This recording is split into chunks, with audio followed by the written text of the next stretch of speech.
बिस्मिल्लाहिर्रहमानिर्रहीम। आज हम करेंगे फ़िज़िक्स की बुक 12, उसका चैप्टर नंबर 12 और न्यूमेरिकल नंबर 12.1।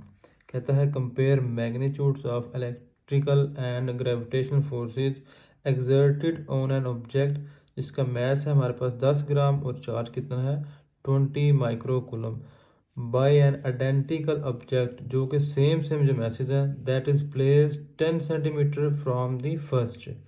क्या कहता है जी, दो मैसेज हैं, ठीक है, जिनका मैस भी बराबर है और चार्ज भी बराबर है, ठीक है, और वो डिस्टेंस कितने पे पड़े हुए हैं जी।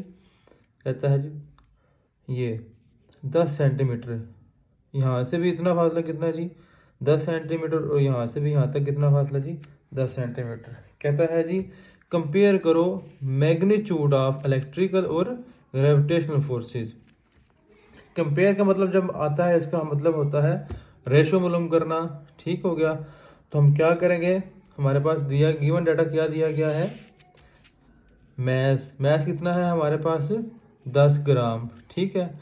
तो उसने क्या बोला जी M1 और M2 दो मैसेज आइडेंटिकल ऑब्जेक्ट्स, ठीक है। तो हम कह सकते हैं M1 M2 बराबर है M के, और M हमारे पास कितना दिया गया है 10 ग्राम। अब 10 ग्राम से किलोग्राम में जाने के लिए हमें क्या करना पड़ता है, 1000 से डिवाइड करना पड़ता है। तो 10 डिवाइडेड बाई 100, तो हमारे पास मैस कितना आ गया 0.01 किलोग्राम। इस तरह अब हम चार्ज की बात करते हैं। चार्ज हमारे पास कितना है जी 20 माइक्रोकूलम, ठीक है। हम कह सकते हैं Q1 Q2 बराबर है Q के, और वो कितना है हमारे पास 20 माइक्रोकूलम, और 1 माइक्रोकूलम किसके बराबर होता है 10⁻⁻⁶ कूलम के। और R हमें कितना दिया गया है 10 सेंटीमीटर। सेंटीमीटर से जब मीटर में जाते हैं तो 100 से क्या करते हैं तकसीम करते हैं, तो 0.01 मीटर हमारे पास आ जाता है उसका जो डिस्टेंस है। अब हमने क्या मालूम करना है जी, कहता है compare magnitude of electrical and gravitational forces. Electrical and gravitational forces ये हमने मालूम करनी है, जबकि हम जानते हैं कि इलेक्ट्रिकल फोर्स का फार्मूला क्या है जी K/Q1 Q2 over R square, ठीक है। हमारे पास Q1 Q किसके बराबर है Q के, हम कह सकते हैं ना, तो स्क्वायर लेंगे K/Q का स्क्वायर ओवर R का स्क्वायर आ गया।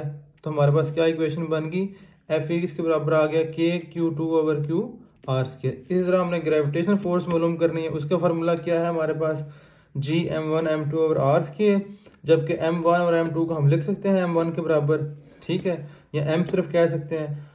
जब हम इनको आपस में मल्टीप्लाई करेंगे तो क्या M का स्क्वायर आ जाएगा, M का स्क्वायर बाय R स्क्वायर। तो हमारे पास दूसरी इक्वेशन क्या बन जाएगी, Fg is equal to G M square over R square.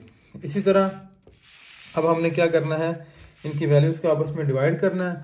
Divide equation 1 and equation 2। जब डिवाइड करेंगे तो Fe जो है Fe बाय Fg आएगा, उसकी वैल्यूज पुट करेंगे K/Q square over R square divided by G M square over R square. ये R square इस R स्क्वायर से कट गया, हमारे पास वैल्यू क्या आ गई K over G Q square over M square. अब हमने K हमारे पास याद रखिएगा हमेशा कांस्टेंट होता है, उसकी वैल्यू कितनी है जी 9 मल्टीप्लाई बाई 10⁻⁹। ये किसकी वैल्यू है K की वैल्यू आ गई। G हमें दिया गया है कांस्टेंट है, इसकी भी वैल्यू हमें याद होती है 6.67 मल्टीप्लाई बाई 10⁻⁻11, जबकि Q की वैल्यू हमारे पास दी गई है 20 मल्टीप्लाई बाई 10⁻⁻6। उसका हमने स्क्वायर ले लिया, नीचे M का भी हमने स्क्वायर लिया। अब हम क्या करेंगे, इसको हमने सेपरेट लिख लिया इस वैल्यू को एज इट इज़, ये वैल्यू आ गई। आगे अब हमने इसका स्क्वायर ओपन किया है, 20 का स्क्वायर कितना होता है जी 400, और 10⁻⁻6 का स्क्वायर कितना आता है जी 10⁻⁻12, और 0.01 का स्क्वायर कितना होता है हमारे पास 10⁻⁻4। अब हमने क्या करना है, ये वैल्यू जो है एज इट इज़ ले आए नीचे, ये ऐसे करेंगे कि जो 10⁻⁻ वाली वैल्यूज हैं वो अलहदा कर लेंगे, बाकी जो सिंपल वैल्यूज हैं उनको अलहदा से लिख लेते हैं। हमने क्या किया 9 को लिखा, 400 को एक साथ आपस में इकट्ठा लिख लिया, नीचे हमने क्या लिखा 6.67। अब हमने क्या किया 10⁻⁻ जितनी वैल्यूज हैं उनको हमने इकट्ठा कर लिया। मसलन ये हमारे पास 10⁻⁹ है, ये लिखी वैल्यू, उसके बाद हमारे पास 10⁻⁻12 है वो लिख ली, उसके बाद जब ये नीचे डिवाइड हो रहा है ना 10 रेज़ पावर -11, तो जब ऊपर जाएगा तो क्या हो जाएगी, इसकी वैल्यू प्लस हो जाएगी। पावर की वैल्यू प्लस हो जाती है जब हम नीचे से डिवाइड से ऊपर लेकर आते हैं मल्टीप्लाई की तरफ, तो 10 रेज़ पावर ये आ गया 11। इसी तरह यहाँ पे नीचे -4 है ना, तो ऊपर जब लेकर जाएंगे तो +4 आ जाएगा। ठीक है, अब हमने इनको आपस में डिवाइड किया,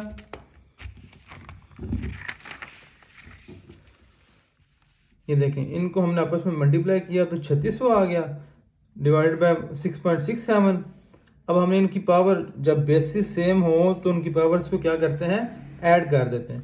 अब इनकी पावर सेम है, मसलन 9 और 11 को कंबाइन किया तो हमारे पास 20 आ गया, 20 और 4, तो 10 रेज़ पावर 24, और ये कितनी आ गई 10 रेज़ पावर -12। अब इनके भी बेसिस सेम है, 10 सेम है, तो इनकी पावर्स को भी जब हम ऐड करेंगे तो ये हमारे पास कितना आ जाएगा 10 रेज़ पावर 12। ये माइनस हो गया ना, 24 में से 12 गए तो पीछे 12 बचा। और जब हम इसको आगे प्रोसीड करते हैं तो 3600 बाय 6.67 मल्टीप्लाई बाय 12, जब हम इसको डिवाइड करेंगे, सॉल्व करेंगे तो हमारे पास ये आंसर बनेगा।